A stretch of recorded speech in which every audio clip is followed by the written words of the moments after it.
জি, family planning inspector. ভালো আছেন? জি sir. আমি আপনার রিং দিছিলাম, ওই যে আজকে আপনারা নাকি চেয়ারম্যান বাজার একটা ওই যে ভ্রাম্যমাণ আদালত পরিচালনা করছেন না? আজকে ছিল কি আপনার সাথে উনি?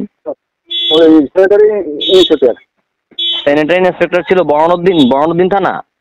ভবানী থানা। ওনার নাম কি? ওর নাম হলো আবরান আবরান। তা আবরান সাহেব যে এই যে জরিমানা করলো, আমিও তো স্বাস্থ্য বিভাগের লোক, উনি জরিমানা করছে, রসিদ দেয় নাই কেন মানুষের? আমি তো টিএস কে জানাবো। তা জরিমানা করলেন এবং মানুষের এইভাবে হয়রানি ওই যে লোকটা করলো, আপনি তো এলাকার মানুষ, তা আপনি প্রতিবাদ করবেন না? টোকেন চাইলাম একটু আগে, আমি বললো যে না টোকেন দেয় নাই। এবং স্যানিটারি ইন্সপেক্টর হলে আমিও তো স্বাস্থ্য বিভাগের লোক। এই লোক তো ভুয়া লোক। এই ভুয়া ইন্সপেক্টর আপনি কোত্থেকে নিয়ে এলেন ভাই বলেন তো? এই সেক্রেটারি ইন্সপেক্টর দিলে আমি তো রেখে আমার সাথে না না, সহযোগী আপনি তো জানার কথা না, আপনি তো এই বিভাগের লোক না, আপনি জানার কথা না।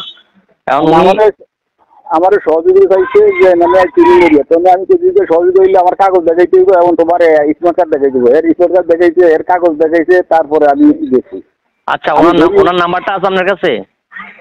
ওনার নম্বরটা আমি তো আমাকে ঘরের একটা অনুষ্ঠান চলতে আছে, আমি সেখানে দিয়ে আর আমি নম্বরটা কানেক্ট করে দিই। আমি যতটুকু জানি বড়নদী থানায় কোনো স্যানিটারি ইন্সপেক্টর নাই। কারণ উনি স্যানিটারি ইন্সপেক্টর কোত্থেকে আসলো এইভাবে একটা জায়গায়, এইভাবে আপনার এলাকায় এসে মানুষের জরিমানা করে গেল?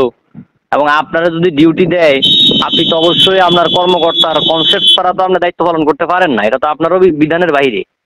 না না, ঠিক আছে ঠিক আছে। তা আপনি বিধানের বাইরে আপনি দায়িত্ব পালন করলেন, এই লাইবিলিটি এখন কে নিবে? এই যে মানুষের কাছে টাকা পয়সাগুলি নিল। না টাকা টাকা পয়সা নিলে এটা যদি কোনো অবৈধ নিয়ে আসে তাহলে এর কাছ থেকে টাকা পয়সা যদি অবৈধভাবে নিয়ে আসে তাহলে এটা দিয়ে দেওয়া হবে।